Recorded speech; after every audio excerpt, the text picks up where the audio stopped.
जो प्रेम पूर्वक भगवान के नाम का जप करता रहता है, भगवान उसे बुद्धि योग प्रदान कर देते हैं। जिसे अपना परम कल्याण करना हो, इन बातों को निश्चित मान ले। इसलिए साधक को चाहिए हर समय भगवत स्मरण एक तार चलाने की चेष्टा करे, अंदर ही अंदर नाम जप। जीवन बर्बाद हो रहा है इसकी चिंता नहीं, समय बर्बाद हो रहा है इसकी चिंता नहीं, महापदार्थ बर्बाद नहीं होने चाहिए। अरे भाई, तो बर्बाद काहे को करो? तुम्हें चिंतन क्या हो रहा है? जो चिंतन है वही साधना है, बाहर की क्रिया साधना नहीं है।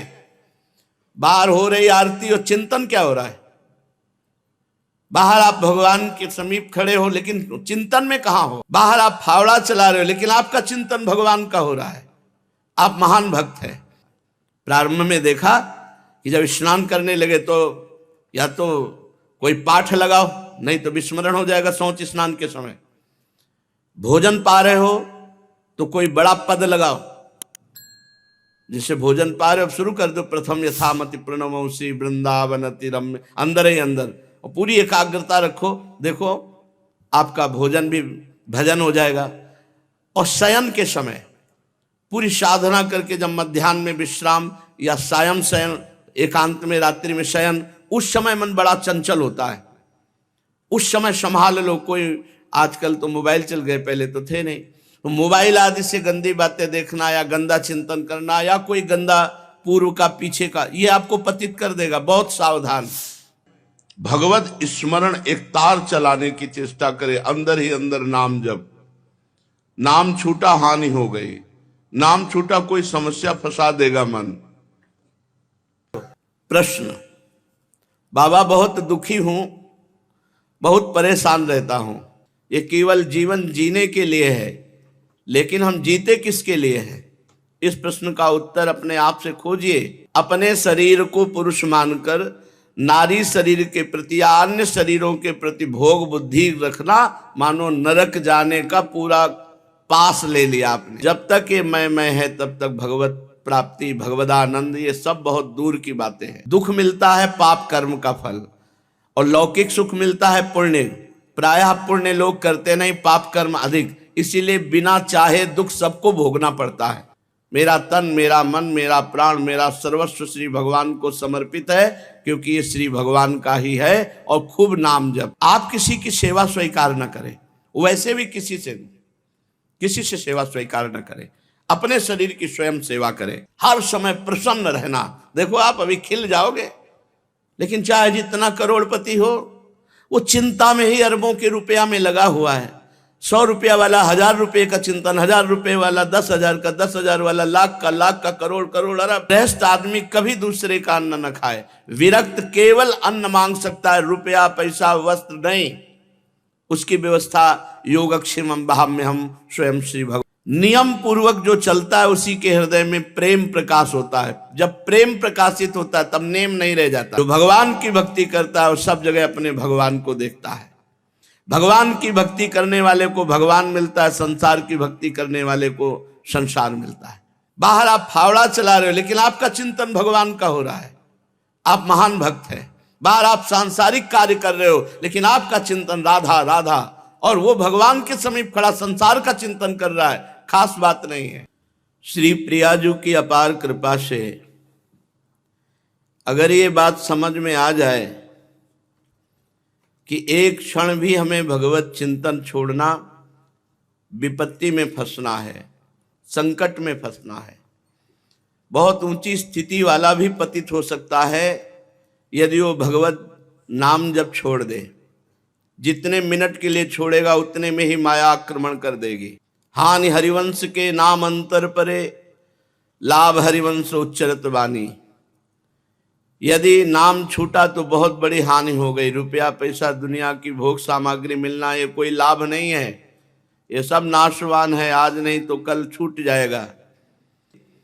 ये आप सब कुछ कर रहे हैं जीने के लिए, लेकिन जीते किसके लिए है? भोगों के लिए, पैसे के लिए, मोह का पोषण करने के लिए, तो व्यर्थ जीवन है। श्रीपाद प्रबोधानंद जी महाराज, क्या महापुरुषों को भी मोह गिरा सकता है? तो कह रहे हैं हाँ, यदि भगवत चिंतन छोड़ दे। भगवत चिंतन छूटा तो निश्चित उच्च अवस्था को प्राप्त महापुरुषों के भी हृदय में माया अपना प्रभाव डाल देगी। अखंड भगवद स्मृति। बोले यदि किसी भी प्रकार से भगवत नाम, भगवत रूप, भगवत लीला, भगवत धाम का चिंतन छूट गया तो हंत मोहा, मोह ने हानि कर दी। कोई न कोई वासना जागृत हो जाएगी, कोई न कोई वासना प्रकट हो जाएगी। नाम छूटा हानि हो गई, नाम छूटा कोई समस्या फंसा देगा मन। यदि निरंतर नाम जपा जाए, उसके हृदय में प्रिया प्रीतम के प्रति ऐसा अगाध प्रेम होगा कि वह खुले नेत्रों में प्रिया प्रीतम को देख पाएगा, उनकी नूपुर ध्वनि, बंसी ध्वनि सुन पाएगा। अगर निरंतर भजन करोगे तो अभी आप जो वृंदावन देख रहे हैं, मायाकृत नेत्र हैं, इसलिए मायाकृत दिखाई दे रहा है। नयन अछत दिखत नहीं, यह माया कर रूप। जो आप देख रहे हैं त्रिगुण माया का रूप है, लेकिन वृंदावन चिदानंद धाम है। जब खूब भजन करोगे, भजन के बिना बात ये नहीं बनेगी। धाम तो आ गए, पर अभी त्रिगुण माया का पर्दा नहीं हटा तो चिदानंद वृंदावन में प्रिया प्रीतम दिखाई नहीं दे रहे, जो यही नित्य लीला परायण है। यहाँ स्वर्ण कांति जिनके श्री अंग की ऐसी लाडली जू, और इंद्र नीलमणि कांति ऐसे श्याम सुंदर निरंतर विराजमान है। अगर वृंदावन वास मिल गया, वृंदावन आए हो तो खूब नाम जप करो, खूब नाम रूपी धन कमाओ। यदि आप सावधान नहीं रहे तो नरक में फंस जाओगे। निर्भय कहते हैं नरक को। क्या नरक है? ये हमारा शरीर जब दूसरे शरीर भोगने की इच्छा करता है तो मानो नरक में कूदना चाहता है। जगत गुरु भगवान श्री कृष्णचंद्र जी कहते हैं ये 3 नरक के द्वार हैं, काम, क्रोध, लोभ। कामः, क्रोधा तथा लोभा। अपने को स्त्री मानकर या पुरुष मानकर परस्पर विपरीत शरीरों के प्रति या सम शरीरों के प्रति भोग बुद्धि रखना, मानो नरक का कार्ड पास हमारे पास आ गया, अब हमको नरक जाना पड़े। महानिरय। इसलिए अनेक विपत्तियों के स्थान इस संसार में जो भजन करता है वही निकल पाता है। अगर भजन नहीं है तो ये बातों से संसार, प्रवचन करने से या प्रवचन सुनने मात्र से संसार से पार नहीं हुआ जा सकता। यदि नाम जप नहीं चल रहा तो आप निश्चित मानो आपकी आध्यात्मिक उन्नति नहीं हो सकती। लोगों का मनोरंजन करना छोड़ो, अपना मनोरंजन और लोगों का मनोरंजन करना छोड़ो। विभाव्य जन रंजनम हरिरसात्मता भंजनम। जो हरिरस है यही संसार के बंधन को काटता है, विषय रस संसार के बंधन को पुष्ट करता है। इसलिए वैराग्य का भूषण धारण करो, ज्ञान का दीप जलाओ और निरंतर भजन में मगन रहते हुए इसी जन्म में भगवत प्राप्ति कर लो। ये भगवत प्राप्ति के लिए मनुष्य जन्म मिला है, मान लो, नहीं तो चिंता, शोक, अशांति, दुख ये सब बांध लेते हैं। किसी भी बात का अभिमान करोगे उसी में तुम नीचे गिर जाओगे। अगर किसी बात का ये गर्व रहा, मैं, तो सच्चिदानंद रस में डूबने को नहीं मिलेगा। जब गुरुजनों ने इस मैं को मिटाया तब वो बात समझ में आई। नहीं, ये मैं बिना गुरुजनों के नहीं मिटता है, पक्की बात समझ लो।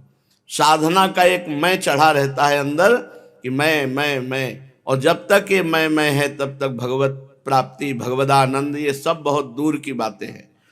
गुरुजनों की कृपा से इसका मर्दन होता है।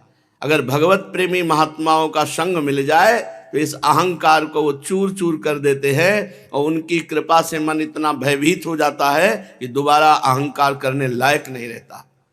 इसलिए बड़ी कृपा है उनको, जो महत्संगस्तु दुर्लभो कहा गया है, वो महापुरुषों का संग प्राप्त हो जाए तो हमारी सारी बात बन जाए। पूज्यपाद ब्रह्मबोध संपन्न महान परमहंस अवधूत श्री उड़िया बाबा जी महाराज। प्रश्न: बाबा, बहुत दुखी हूं, बहुत परेशान रहता हूं, हर उपाय कर लिया लेकिन वही दुख, वही चिंता, वही विपत्ति, क्या करूं?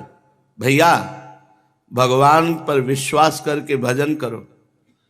एक एक शब्द महापुरुषों के अगर जीवन में उतार लोगे तो कभी दुखी नहीं होगे। भैया, भगवान पर विश्वास करो और खूब मंगलमय श्री हरि का नाम जप करो। हरि तुम्हारे साथ है, तुम्हें कोई विपत्ति परास्त नहीं कर पाएगी। हरि स्मृति सर्व विपद विमोक्षणम, भगवान का स्मरण जो कर रहा है वो सब विपत्तियों से पार हो जाता है, यहां तक कि जन्म मरण से, स्मरण मात्र से। यस्य स्मरण मात्रेण जन्म संसार बंधनात् विमुच्यते नमस्तस्मै विष्णुवे प्रभु विष्णुवे, विष्णु शास्त्र नाम में। जो भगवान का स्मरण करता है वो जन्म मरण चक्र से विमुक्त हो जाता है। छोटी मोटी दुख और विपत्तियों की तो बात ही क्या। भगवान की शरण में हो जाओ। दुखी होना, अविश्वास करना, संशय करना, ये सब पतन के मार्ग हैं। दुखी भी नहीं होना चाहिए। अगर भारी से भारी दुख आए तो लड़ो, सहो, भगवान नाम जापक हो, उसको सह जाओ। दुखी नहीं होना। दुखी होने का मतलब है शरणागति पे अविश्वास। सारी परिस्थितियों के रचयिता ईश्वर हैं। ईश्वर ने तुम्हें पैदा किया है। जिन प्रभु ने तुम्हें बनाया, जिन प्रभु ने तुम्हें पैदा किया इस संसार में, वही तुम्हारे कर्मों को मिटा सकते हैं। दुख मिलता है पाप कर्म का फल, और लौकिक सुख मिलता है पुण्य। प्रायः पुण्य लोग करते नहीं, पाप कर्म अधिक, इसीलिए बिना चाहे दुख सबको भोगना पड़ता है। जिन प्रभु ने सूर्य की रचना की, चंद्रमा की रचना की और तुम्हारे शरीर की रचना की, यदि तुम उन्हीं प्रभु का भजन करोगे तो तुम्हें प्रभु बुद्धि योग प्रदान कर देंगे। और जिसको बुद्धि योग प्राप्त हो जाता है वो कभी दुखी नहीं होता। भारी से भारी विपत्ति में भी वो आनंदित रहता है। तेषाम सतत युक्तानाम भजताम प्रीतिपूर्वकम ददामि बुद्धि योगम तम येन माम उपयान्ति ते। जो प्रेम पूर्वक भगवान के नाम का जप करता रहता है, भगवान उसे बुद्धि योग प्रदान कर देते हैं। किंतु आवश्यकता सर्वतो भावेन, अपने आप को भगवान की शरणागति में पुष्ट करना है। मेरा तन, मेरा मन, मेरा प्राण, मेरा सर्वस्व श्री भगवान को समर्पित है, क्योंकि ये श्री भगवान का ही है। और खूब नाम जप। अपने आप को भगवान पर न्यौछावर करके देखो। अपनी सारी अहमता ममता को भगवान के चरणों में रख के देखो। तुम सदैव प्रसन्न रहोगे, सुखी रहोगे। बाबा भजन नहीं होता। बाबा ने बताया भजन ही सब दुखों का नाशक है। तो बाबा भजन नहीं होता। अरे भजन होता है, सिद्धों का भजन करना पड़ता है। भगवत चिंतन का अभ्यास डालो। देखो, एक समय भोजन पाओ और खूब डट के भजन करो। ये आते हैं, जैसा अभ्यास कर लो वैसा हो जाता है। ये मन बहुत बदमाश है। ये कहता है अरे बर्बाद ना हो जाए, मतलब थैला भरते चले जाओ, बर्बाद ना। जीवन बर्बाद हो रहा है इसकी चिंता नहीं, समय बर्बाद हो रहा है इसकी चिंता नहीं, महापदार्थ बर्बाद नहीं होने चाहिए। अरे भाई तो बर्बाद काहे को करो, पहले से एक रखवा लो, 2 रोटी, ये गुलाब जामुन, थोड़ी सब्जी, बस हो गया। 24 घंटे में 400 ग्राम अन्न पाने से बहुत बढ़िया दिनचर्या चल जाएगी। गृहस्थ है तो थोड़ा 800 ग्राम कर ले। इसलिए बाबा से कहा भजन नहीं होता, तो बोले भजन होता तो सिद्धों का है। साधक को तो भजन करना पड़ता है, और भजन करने के लिए एक समय भोजन, पर एक समय ऐसा नहीं कि दबा दबा के एक समय तुम पालो, नहीं। अगर ऐसा स्वभाव है तो 2 समय पालो, थोड़ा थोड़ा पाओ। भोजन जहर भी है और अमृत भी है। थोड़ा पाओगे अमृत है, ज्यादा पाओगे भजन के लिए जहर है। नहीं भजन में मन लगेगा, आप देख लेना। और अपनी सेवा किसी से करवाओ मत। भजन पूरा होने के लिए नियम बता रहे हैं। भजन का अभ्यास करो, भोजन एक समय या 2 समय थोड़ा पाओ। भगवत मार्ग में चलने वाले को उचित आहार से नहीं जीवन चलता, भजन से जीवन चलता। भगवत मार्ग का आहार भजन है, रात दिन भजन। और दूसरी बात, अपनी सेवा जब तक शरीर स्वस्थ हो बिल्कुल मत कराओ किसी से। जैसे रसोई में भोजन बनाते हैं साधक, और आप बैठ के भोजन पा लेते हैं। अब आपको ऐसी सेवा करनी चाहिए जिससे रसोई में भोजन बनाने वालों की सेवा बन जाए। आप शौचालय साफ कर दीजिए, आप उनके सामने फ्लोर साफ कर दीजिए। अपनी सेवा नहीं, बहुत सावधानी का ये मार्ग है। किसी का कुछ भी प्रतिग्रह ना लो। आपका तो कोई जिम्मेवारी नहीं। अब इस समय तो श्री जी सब आपका कर रहे हैं। आप किसी की सेवा स्वीकार ना करें, वैसे भी किसी से सेवा स्वीकार ना करें। अपने शरीर की स्वयं सेवा करें। विरक्त को केवल मांगने का अधिकार रोटी है बस। ये जो रुपया मांगते हैं विरक्त नहीं, पाखंड है, मांगना नहीं है। महलों में रखो चाहे झोपड़ी में बांस दो, ये हरि के ऊपर की बात है।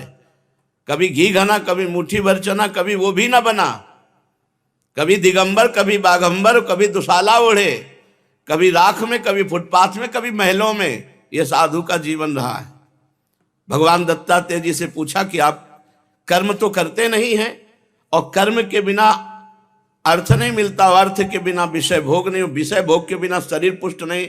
आपका बहुत बलवान शरीर दिखाई दे रहा है, इसका मतलब आप विषय सेवन करते हैं, अच्छे अच्छे पदार्थ पाते होंगे। पूछा तो उन्होंने कहा कि ये जो शरीर पुष्ट है ये प्रसन्नता से पुष्ट है, भगवत प्रसन्नता से। हर समय प्रसन्न रहना। देखो आप अभी खिल जाओगे, लेकिन चाहे जितना करोड़पति हो, वो चिंता में ही अरबों के रुपया में लगा हुआ है।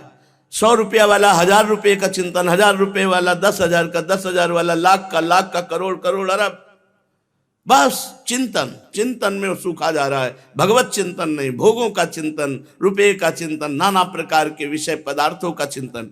इसलिए विरक्त को केवल मांगने का अधिकार है रोटी बस। भगवान आद्य गुरु शंकराचार्य जी ने कहा, भिक्षान्नम औषधम क्षुध व्याधि चिकित्सताम। क्षुधा रूपी व्याधि की चिकित्सा करो भिक्षा रूपी अन्न से, और सदगृहस्थ अपनी कमाई का खाओ। ये नहीं कि यहाँ हलवा बट रहा है हाथ फैला दिए, नहीं। क्यों? हम क्यों दूसरे का पाएंगे? नहीं पाएंगे। हम मेहनत किया है, अगर वो हलवा पाते हैं तो 5 रुपया उसके पास रख देते हैं, वो नहीं लेता है तो हम हलवा नहीं लेते हैं। किसी आश्रम में पाते हैं तो अगर हम कहीं पाए तो कितने का पा जाएंगे, तो 50 रुपया 100 रुपया, तो हम वहां ठाकुर जी के सामने 100 रुपया रख देते हैं जाके। गृहस्थ आदमी कभी दूसरे का अन्न न खाए। विरक्त केवल अन्न मांग सकता है, रुपया पैसा वस्त्र नहीं। उसकी व्यवस्था योगक्षेमम बहाम्य हम स्वयं श्री भगवान। विरक्त को गृहस्थ के घर में शयन करने का अधिकार नहीं। दरवाजे के बाहर या स्कूल या कोई वट वृक्ष या कोई देवालय, गृहस्थों के बिस्तर पर विरक्त को सोने का अधिकार नहीं है। पूज्यपाद सिउड़िया बाबा जी महाराज। जिसे अपना परम कल्याण करना हो, इन बातों को निश्चित मान ले। निरंतर नाम जप, आराध्य देव गुरुदेव का ध्यान, और अपने आचार्य ग्रंथ का गायन पाठ स्वाध्याय नियम पूर्वक जो चलता है, उसी के हृदय में प्रेम प्रकाश होता है। जब प्रेम प्रकाशित होता है तब नेम नहीं रह जाता। विचारवान पुरुष जब भगवत मार्ग में आगे बढ़ता है तो उसकी निंदा होने लगती है। ध्यान दीजिएगा, उसकी निंदा होती है। उसको सहन करना ही आगे अध्यात्म की ऊंचाई पर चढ़ना है। आप गृहस्थ हैं, भजन करेंगे, आपको 4 लोग उपहास है, देखो ये आगे तिलक लगाए, कंठी बांधे, बड़े भगत बनते हैं, उपहास करेंगे आपका। आपको शांति पूर्वक मुस्कुरा के चल देना है, जो आपकी भक्ति बढ़ेगी। और अगर आपने पलट करके उपहास करने वालों का विरोध किया तो फिर आप अध्यात्म की ऊंचाई पर नहीं चढ़ पाएंगे। विचारवान पुरुष को निंदा और स्तुति दोनों फूलों की तरह समझना चाहिए। निंदा भी और स्तुति भी समान भाव। निंदा और स्तुति में अनासक्त भाव रखो। उपासक दूसरों के दोष नहीं देखता, अपने चित्त की चिकित्सा करता रहता है, अपने चित्त को देखता रहता है। अतः किसी की भी तरफ देखो मत, उनके दोष मत देखो, उनके दोषों का वर्णन मत करो, उनके दोष सुनो मत। जो संसार की भक्ति करता है वो ये देखता है ये दोषी है, ये गुणी है, ये अच्छा है, ये बुरा है। जो भगवान की भक्ति करता है वो सब जगह अपने भगवान को देखता है। भगवान की भक्ति करने वाले को भगवान मिलता है, संसार की भक्ति करने वाले को संसार मिलता है। अब इसका मतलब यह नहीं कि विरक्त भेष है तो भगवान ही का भगत होगा, संसारी पैंट शर्ट पहने तो संसारी होगा, नहीं, उल्टा हो सकता है। भेष विरक्त है तो हो सकता है वो संसारी हो, और वो पैंट शर्ट में तो हो सकता है वो महान भक्त हो। ये अंदर के चिंतन का विषय होता है। एक भगवत लीला में जाया करते थे देखने, भगवान की, रघुनाथ जी की क्रम से लीला चल रही थी, और उनका एक दोस्त था जो क्रम से नाटक चल रहा था, उस नाटक देखने जाते। अब जो लीला में जाते हैं उनका चित्त बार बार यही कहता कि यार नाटक में क्या आनंद बरस रहा होगा। तो जैसा दोस्त बताता वो बैठे लीला में उसी का चिंतन करते। अब ये जो दोस्त संसारिक लीला देखने जाता था नाटक, उसको लगा यार मैं कितना नीच हूं, मेरा दोस्त भगवान की लीला देखता है, कैसे सुंदर भगवान बोलते हैं, कैसी सुंदर लीला करते हैं, धिक्कार है, बहुत मैं नीच हूं, ऐसा उसकी भक्ति बढ़ने लगी और उसमें संसारिकता बढ़ने लगी। चिंतन, वो जा रहा है संसारिक दृश्य देखने, लेकिन उसको अपने में मैं कितना नीच हूं। तो हो सकता है गृहस्थ वेश में वो सोचता हूं मैं कैसा नीच गृहस्थ हूं, नाना प्रकार के भोग भोगता हूं, धन्य है इनका जीवन जो भगवान में निरंतर लगे हुए, उसकी भक्ति बढ़ जाएगी। और कितने सुखी हैं संसार के लोग, सब भोग भोग के, हमारे पास तो कोई सुख सुविधा नहीं। अब विरक्त होकर विषय चिंतन, भोग चिंतन, वो नीचे पतित हो जाएगा। इसलिए चित्त का मार्जन करना, चित्त को पवित्र करना है। अपने चित्त को देखो कि तुम्हारे चित्त, बार आप सांसारिक कार्य कर रहे हो लेकिन आपका चिंतन राधा राधा, और वो भगवान के समीप खड़ा संसार का चिंतन कर रहा है, खास बात नहीं है। जिसकी भगवान के नाम जप में आसक्ति हो जाती है, वो चाहे एकांत में हो चाहे समाज में हो, वो लाभ ले पाएगा। और जिसकी भगवान के चिंतन में आसक्ति नहीं, तो एकांत भी उसका बंधन कारक ही होगा, क्योंकि उसका मन एकांत पाकर शासन करने लगेगा। इसलिए जिनका मन अभी भगवदाकार नहीं हुआ, उनको रोज सत्संग सुनना चाहिए, साधु समागम में रहना चाहिए। नहीं तो मन बड़ा चंचल है, वो भोजन पाते समय, स्नान करते समय, बातचीत करते समय और शयन के समय ये विशेष चंचल हो जाता है। अगर निरंतर भजन करोगे तो अभी आप जो वृंदावन देख रहे हैं, मायाकृत नेत्र हैं, इसलिए मायाकृत दिखाई दे रहा है। नयन अछत दिखत नहीं, यह माया कर रूप। जो आप देख रहे हैं त्रिगुण माया का रूप है, लेकिन वृंदावन चिदानंद धाम है। जब खूब भजन करोगे, भजन के बिना बात ये नहीं बनेगी। धाम तो आ गए, पर अभी त्रिगुण माया का पर्दा नहीं हटा, तो चिदानंद वृंदावन में प्रिया प्रीतम दिखाई नहीं दे रहे, जो यही नित्य लीला परायण है। निरवधि रस सिंधु, ये असीम रस सिंधु स्वरूप वृंदावन है, और ये आनंद का मूल बीज है। यहां स्वर्ण कांति जिनके श्रीअंग की ऐसी लाडली जू, और इंद्र नीलमणि कांति ऐसे श्याम सुंदर निरंतर विराजमान है। अगर वृंदावन वास मिल गया, वृंदावन आए हो, तो खूब नाम जप करो, खूब नाम रूपी धन कमाओ। महानिरय निरधिम हृदय निरूप्य नारी बपु, विलोक्य परमापदाम पद मुपागमम संपदाम। यदि आप सावधान नहीं रहे तो नरक में फंस जाओगे। निर्भय कहते हैं नरक को। क्या नरक है? ये हमारा शरीर जब दूसरे शरीर भोगने की इच्छा करता है तो मानो नरक में कूदना चाहता है।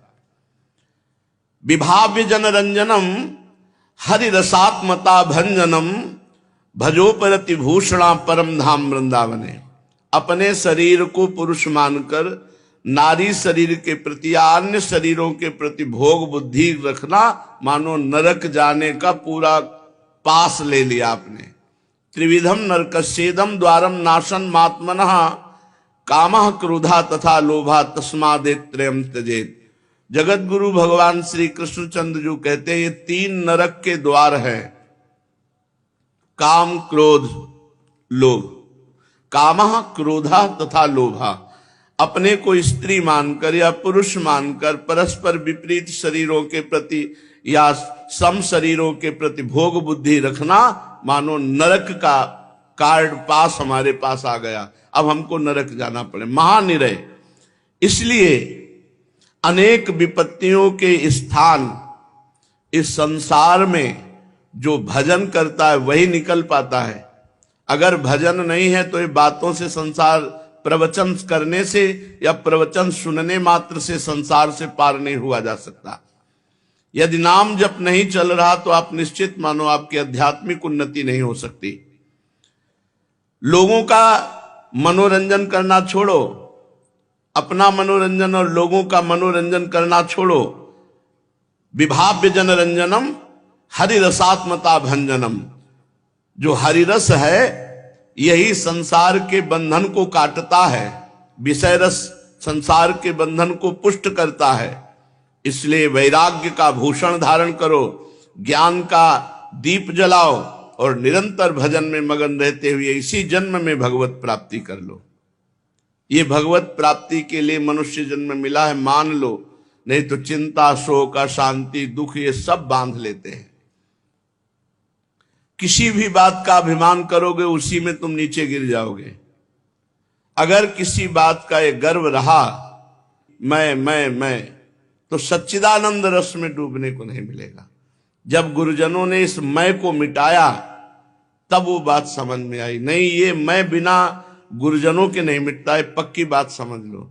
साधना का एक मैं चढ़ा रहता है अंदर कि मैं, और जब तक ये मैं है तब तक भगवत प्राप्ति, भगवदानंद ये सब बहुत दूर की बातें हैं। गुरुजनों की कृपा से इसका मर्दन होता है। अगर भगवत प्रेमी महात्माओं का संग मिल जाए तो इस अहंकार को वो चूर चूर कर देते हैं और उनकी कृपा से मन इतना भयभीत हो जाता है कि दोबारा अहंकार करने लायक नहीं रहता। इसलिए बड़ी कृपा है उनको जो महत्संगस्तु दुर्लभो कहा गया है, वो महापुरुषों का संग प्राप्त हो जाए तो हमारी सारी बात बन जाए। पूज्यपाद ब्रह्मबोध संपन्न महान परमहंस अवधूत श्री उड़िया बाबा जी महाराज। प्रश्न, बाबा बहुत दुखी हूं, बहुत परेशान रहता हूं, हर उपाय कर लिया लेकिन वही दुख, वही चिंता, वही विपत्ति, क्या करूं? भैया भगवान पर विश्वास करके भजन करो। एक एक शब्द महापुरुषों के अगर जीवन में उतार लोगे तो कभी दुखी नहीं होगे। भैया भगवान पर विश्वास करो और खूब मंगलमय श्री हरि का नाम जप करो। हरि तुम्हारे साथ है, तुम्हें कोई विपत्ति परास्त नहीं कर पाएगी। हरि स्मृति सर्व विपद विमोक्षणम। भगवान का स्मरण जो कर रहा है वो सब विपत्तियों से पार हो जाता है, यहां तक कि जन्म मरण से, स्मरण मात्र से। यस स्मरण मात्रेण जन्म संसार बंधनात् विमुच्यते नमस्तस्मै विष्णुवे प्रभु विष्णुवे। विष्णु शास्त्र नाम में जो भगवान का स्मरण करता है वो जन्म मरण चक्र से विमुक्त हो जाता है। छोटी मोटी दुख और विपत्तियों की तो बात ही क्या। भगवान की शरण में हो जाओ। दुखी होना, अविश्वास करना, संशय करना, ये सब पतन के मार्ग हैं। दुखी भी नहीं होना चाहिए। अगर भारी से भारी दुख आए तो लड़ो, सहो, भगवान नाम जापक हो, उसको सह जाओ। दुखी नहीं होना। दुखी होने का मतलब है शरणागति पे अविश्वास। सारी परिस्थितियों के रचयिता ईश्वर हैं। ईश्वर ने तुम्हें पैदा किया है। जिन प्रभु ने तुम्हें बनाया, जिन प्रभु ने तुम्हें पैदा किया इस संसार में, वही तुम्हारे कर्मों को मिटा सकते हैं। दुख मिलता है पाप कर्म का फल और लौकिक सुख मिलता है पुण्य। प्रायः पुण्य लोग करते नहीं, पाप कर्म अधिक, इसीलिए बिना चाहे दुख सबको भोगना पड़ता है। जिन प्रभु ने सूर्य की रचना की, चंद्रमा की रचना की और तुम्हारे शरीर की रचना की, यदि तुम उन्हीं प्रभु का भजन करोगे तो तुम्हें प्रभु बुद्धि योग प्रदान कर देंगे। और जिसको बुद्धि योग प्राप्त हो जाता है वो कभी दुखी नहीं होता। भारी से भारी विपत्ति में भी वो आनंदित रहता है। तेषाम सतत युक्तानाम भजताम प्रीतिपूर्वकम ददामि बुद्धि योगम तम येन मामुपयान्ति ते। किंतु आवश्यकता सर्वतो भावेन अपने आप को भगवान की शरणागति में पुष्ट करना है। मेरा तन, मेरा मन, मेरा प्राण, मेरा सर्वस्व श्री भगवान को समर्पित है, क्योंकि ये श्री भगवान का ही है। और खूब नाम जप। अपने आप को भगवान पर न्यौछावर करके देखो, अपनी सारी अहमता ममता को भगवान के चरणों में रख के देखो, तुम सदैव प्रसन्न रहोगे, सुखी रहोगे। बाबा भजन नहीं होता, बाबा ने बताया भजन ही सब दुखों का नाशक है, तो बाबा भजन नहीं होता। अरे भजन होता है, सिद्धों का भजन करना पड़ता है, भगवत चिंतन का अभ्यास डालो।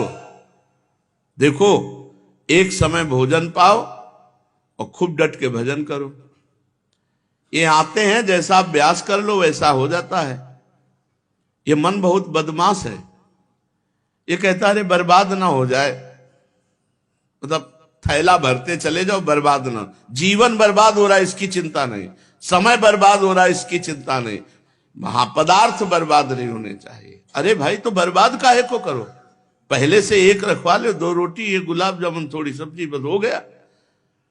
24 घंटे में 400 ग्राम अन्न पाने से बहुत बढ़िया दिनचर्या चल जाएगी। गृहस्थ है तो थोड़ा 800 ग्राम कर ले।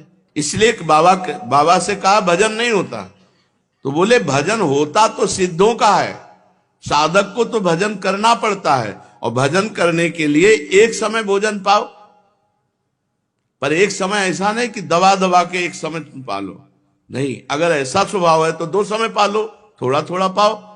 भोजन जहर भी है और अमृत भी है, थोड़ा पाओगे अमृत है, ज्यादा पाओगे भजन के लिए जहर है, नहीं भजन में मन लगेगा, आप देख लेना।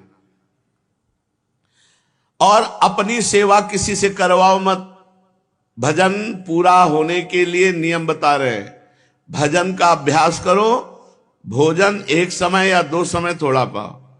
भगवत मार्ग में चलने वाले को उचित आहार से नहीं जीवन चलता, भजन से जीवन चलता। भगवत मार्ग का आहार भजन है, रात दिन भजन।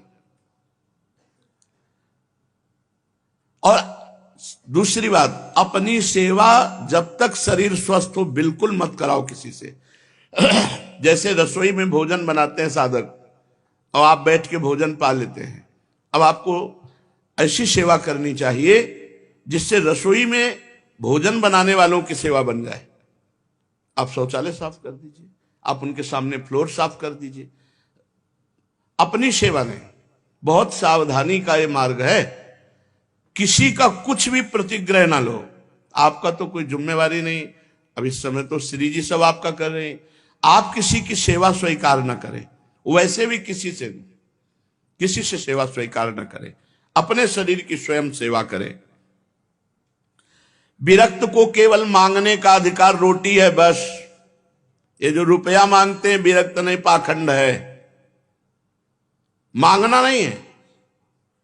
महलों में रखो चाहे झोपड़ी में बांस दो, ये हरि के ऊपर की बात है। कभी घी घना, कभी मुट्ठी भर चना, कभी वो भी ना बना, कभी दिगंबर, कभी बाघंबर, कभी दुशाला ओढ़े, कभी राख में, कभी फुटपाथ में, कभी महलों में, यह साधु का जीवन रहा है। भगवान दत्तात्रेय जी से पूछा कि आप कर्म तो करते नहीं हैं, और कर्म के बिना अर्थ नहीं मिलता, और अर्थ के बिना विषय भोग नहीं, विषय भोग के बिना शरीर पुष्ट नहीं, आपका बहुत बलवान शरीर दिखाई दे रहा है, इसका मतलब आप विषय सेवन करते हैं, अच्छे अच्छे पदार्थ पाते होंगे। पूछा तो उन्होंने कहा कि ये जो शरीर पुष्ट है ये प्रसन्नता से पुष्ट है, भगवत प्रसन्नता से, हर समय प्रसन्न रहना। देखो आप अभी खिल जाओगे, लेकिन चाहे जितना करोड़पति हो, वो चिंता में ही अरबों के रुपया में लगा हुआ है। 100 रुपया वाला 1000 रुपये का चिंतन, 1000 रुपये वाला 10,000 का, 10,000 वाला लाख का, करोड़ करोड़ अरब, बस चिंतन में सूखा जा रहा है। भगवत चिंतन नहीं, भोगों का चिंतन, रुपये का चिंतन, नाना प्रकार के विषय पदार्थों का चिंतन। इसलिए विरक्त को केवल मांगने का अधिकार है रोटी बस। भगवान आद्य गुरु शंकराचार्य जी ने कहा, भिक्षान्नम औषधम क्षुध व्याधि चिकित्सताम, क्षुधा रूपी व्याधि की चिकित्सा करो भिक्षा रूपी अन्न से, और सदगृहस्थ अपनी कमाई का खाओ। ये नहीं कि यहां हलवा बट रहा है हाथ फैला दिए, नहीं, क्यों, हम क्यों दूसरे का पाएंगे, नहीं पाएंगे। हम मेहनत किया है, अगर वो हलवा पाते हैं तो 5 रुपया उसके पास रख देते हैं, वो नहीं लेता है तो हम हलवा नहीं लेते हैं। किसी आश्रम में पाते हैं तो अगर हम कहीं पाए तो कितने का पा जाएंगे, तो 50 रुपया 100 रुपया, तो हम वहां ठाकुर जी के सामने 100 रुपया रख देते हैं जाके। गृहस्थ आदमी कभी दूसरे का अन्न न खाए, विरक्त केवल अन्न मांग सकता है, रुपया पैसा वस्त्र नहीं। उसकी व्यवस्था योगक्षेमम भाव में हम स्वयं श्री भगवान करते हैं। विरक्त को गृहस्थ के घर में शयन करने का अधिकार नहीं। दरवाजे के बाहर या स्कूल या कोई वट वृक्ष या कोई देवालय, गृहस्थों के बिस्तर पर विरक्त को सोने का अधिकार नहीं है। पूज्यपाद सिउड़िया बाबा जी महाराज। जिसे अपना परम कल्याण करना हो, इन बातों को निश्चित मान ले। निरंतर नाम जप, आराध्य देव गुरुदेव का ध्यान और अपने आचार्य ग्रंथ का गायन पाठ स्वाध्याय, नियम पूर्वक जो चलता है उसी के हृदय में प्रेम प्रकाश होता है। जब प्रेम प्रकाशित होता है तब नेम नहीं रह जाता। विचारवान पुरुष जब भगवत मार्ग में आगे बढ़ता है तो उसकी निंदा होने लगती है। ध्यान दीजिएगा, उसकी निंदा होती है। उसको सहन करना ही आगे अध्यात्म की ऊंचाई पर चढ़ना है। आप गृहस्थ हैं, भजन करेंगे, आपको 4 लोग उपहास है, देखो ये आगे तिलक लगाए, कंठी बांधे, बड़े भगत बनते हैं, उपहास करेंगे आपका। आपको शांति पूर्वक मुस्कुरा के चल देना है, जो आपकी भक्ति बढ़ेगी। और अगर आपने पलट करके उपहास करने वालों का विरोध किया तो फिर आप अध्यात्म की ऊंचाई पर नहीं चढ़ पाएंगे। विचारवान पुरुष को निंदा और स्तुति दोनों फूलों की तरह समझना चाहिए। निंदा भी और स्तुति भी समान भाव। निंदा और स्तुति में अनासक्त भाव रखो। उपासक दूसरों के दोष नहीं देखता, अपने चित्त की चिकित्सा करता रहता है, अपने चित्त को देखता रहता है। अतः किसी की भी तरफ देखो मत, उनके दोष मत देखो, उनके दोषों का वर्णन मत करो, उनके दोष सुनो मत। जो संसार की भक्ति करता है वो ये देखता है ये दोषी है, ये गुणी है, ये अच्छा है, ये बुरा है। जो भगवान की भक्ति करता है वो सब जगह अपने भगवान को देखता है। भगवान की भक्ति करने वाले को भगवान मिलता है, संसार की भक्ति करने वाले को संसार मिलता है। अब इसका मतलब यह नहीं कि विरक्त भेष है तो भगवान ही का भगत होगा, संसारी पैंट शर्ट पहने तो संसारी होगा, नहीं, उल्टा हो सकता है। भेष विरक्त है तो हो सकता है वो संसारी हो, और वो पैंट शर्ट में तो हो सकता है वो महान भक्त हो। ये अंदर के चिंतन का विषय होता है। एक भगवत लीला में जाया करते थे देखने, भगवान की रघुनाथ जी की क्रम से लीला चल रही थी, और उनका एक दोस्त था जो क्रम से नाटक चल रहा था, उस नाटक देखने जाते। अब जो लीला में जाते हैं उनका चित्त बार बार यही कहता कि यार नाटक में क्या आनंद बरस रहा होगा। तो जैसा दोस्त बताता वो बैठे लीला में उसी का चिंतन करते। अब ये जो दोस्त संसारिक लीला देखने जाता था नाटक, उसको लगा यार मैं कितना नीच हूं, मेरा दोस्त भगवान की लीला देखता है, कैसे सुंदर भगवान बोलते हैं, कैसी सुंदर लीला करते हैं, धिक्कार है, बहुत मैं नीच हूं, ऐसा उसकी भक्ति बढ़ने लगी और उसमें संसारिकता बढ़ने लगी। चिंतन, वो जा रहा है संसारिक दृश्य देखने, लेकिन उसको अपने में मैं कितना नीच हूं। तो हो सकता है गृहस्थ वेश में वो सोचता हूं मैं कैसा नीच गृहस्थ हूं, नाना प्रकार के भोग भोगता हूं, धन्य है इनका जीवन जो भगवान में निरंतर लगे हुए, उसकी भक्ति बढ़ जाएगी। और कितने सुखी हैं संसार के लोग, सब भोग भोग के, हमारे पास तो कोई सुख सुविधा नहीं। अब विरक्त होकर विषय चिंतन, भोग चिंतन, वो नीचे पतित हो जाएगा। इसलिए चित्त का मार्जन करना, चित्त को पवित्र करना है। अपने चित्त को देखो कि तुम्हारे चित्त में चिंतन क्या हो रहा है। जो चिंतन है वही साधना है, बाहर की क्रिया साधना नहीं है। बाहर हो रही आरती और चिंतन क्या हो रहा है? बाहर आप भगवान के समीप खड़े हो लेकिन चिंतन में कहां हो? बाहर आप फावड़ा चला रहे हो लेकिन आपका चिंतन भगवान का हो रहा है, आप महान भक्त हैं। बाहर आप सांसारिक कार्य कर रहे हो लेकिन आपका चिंतन राधा राधा, और वो भगवान के समीप खड़ा संसार का चिंतन कर रहा है, खास बात नहीं है। जिसकी भगवान के नाम जप में आसक्ति हो जाती है, वो चाहे एकांत में हो चाहे समाज में हो, वो लाभ ले पाएगा। और जिसकी भगवान के चिंतन में आसक्ति नहीं, तो एकांत भी उसका बंधन कारक ही होगा, क्योंकि उसका मन एकांत पाकर शासन करने लगेगा। इसलिए जिनका मन अभी भगवदाकार नहीं हुआ, उनको रोज सत्संग सुनना चाहिए, साधु समागम में रहना चाहिए। नहीं तो मन बड़ा चंचल है। वो भोजन पाते समय, स्नान करते समय, बातचीत करते समय और शयन के समय ये विशेष चंचल हो जाता है। प्रारंभ में देखा कि जब स्नान करने लगे तो या तो कोई पाठ लगाओ, नहीं तो विस्मरण हो जाएगा शौच स्नान के समय। भोजन पा रहे हो तो कोई बड़ा पद लगाओ, जिससे भोजन पा रहे हो शुरू कर दो, प्रथम यथामति प्रणमोसी वृंदावन रम्य, अंदर ही अंदर, और पूरी एकाग्रता रखो। देखो आपका भोजन भी भजन हो जाएगा। और शयन के समय पूरी साधना करके जब मध्याह्न में विश्राम या सायं शयन, एकांत में रात्रि में शयन, उस समय मन बड़ा चंचल होता है। उस समय संभाल लो। कोई आजकल तो मोबाइल चल गए, पहले तो थे नहीं, तो मोबाइल आदि से गंदी बातें देखना या गंदा चिंतन करना या कोई गंदा पूर्व का पीछे का, ये आपको पतित कर देगा। बहुत सावधान। और बातचीत करते समय भजन छूटता है, लेकिन अभ्यास करो सामने नाम लिखने का।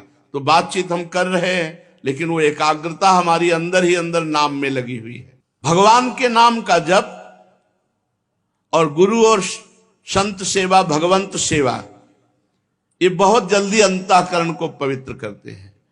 और प्रपंच की बातें करने वाला, अश्लील गंदी बातें करने वाला, ये बहुत जल्दी हृदय को अपवित्र कर देते हैं।